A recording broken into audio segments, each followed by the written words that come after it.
Sagantaan har'aatis waa'ee maqaballeessiitii fi waa'ee hiriyaa dhugaa ilaallata. Mee seenaa tokko isiniif himuudhaan haa jalqabu.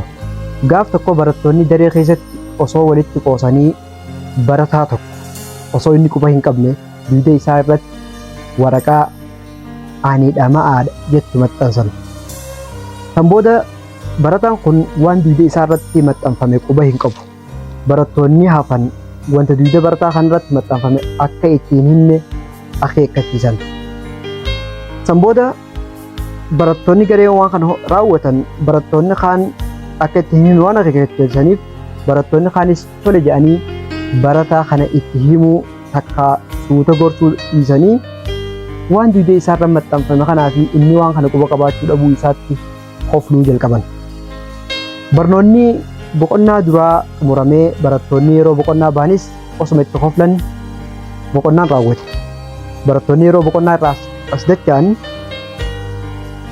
kan barumsatti deebi'an uffata barataa kana irratti xalayaan akkuma ganama maxxanfametti jirti. Yeroo kana barnoonni herregaa jalqabee barsiisaan isaanii gaafii ulfaataa barattoota gaafatu. Kottaatii gabatee irratti hojjedhaa jedhee gaafii tana isaanii dhiyeesse. Garuu gaafii tana hojjechuuf mucaa dugda irratti xalayaa "Aniidha ma'aadha" jettu irra barreeffame san malee namni harka baasu yookaan niin hojjedha jiru tokko illee ni dhaban. Barattoonni kaan gaafii hojjechuu dadhabuu isaanii daran barreeffama mucaa irratti barraa'e laalanii hofluu fi xiqqoosuu heddummeessan. Haala jechaan ibsuuf nama dhibu kana keessatti barataan kun ol ka'ee gara gabatee qaceele. Gaafii sanis sirriitti hojjete.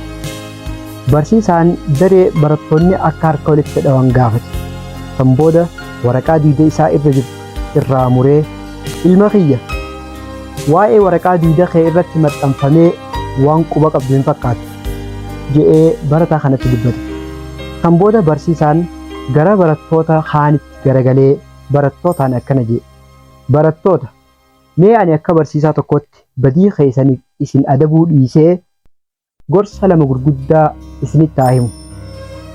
Tokkoffaa, jireenya keessan guutuu namoonni guddina irraa boodatti isin hambisuuf yookaan isin dhaabuuf jechoota fokkisoo, jechoota hamilee nama cabsan, jechoota miira nama tuqan hedduudhaan hamilee isin cabsuu yaaluuf jiraatan. Maqaa hin qabne isinitti maxxansuuf jiraatan. Mucaan kun silaa waan hiriyoonni isaa dugda isaatti maxxansan san beekee guyyaa irraa ol ka'ee gaafii cimtuu tana hin hojjetu ture. Kanaafuu mucaa kiyya, ati jireenya kee keessatti wanti ati godhuu qabdu maqaa namoonni siif kennan bira dabruu fi carraa barachuu, guddachuu fi of fayyeessuuf qabdu hundatti fayyadamuu qofa. Ati wantoota namoonni jedhaniif qalbii ta'een kanneen wantoota namoonni jedhan tuffadhu bira dabru.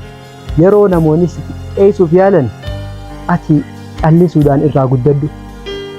Lammaffaa, barattoota, mucaan kun hunda keessan keessaa hiriyaa amanamaa maqaballeessii fi badii isa irratti raawwatame isatti himu akka hin qabne ifaadha.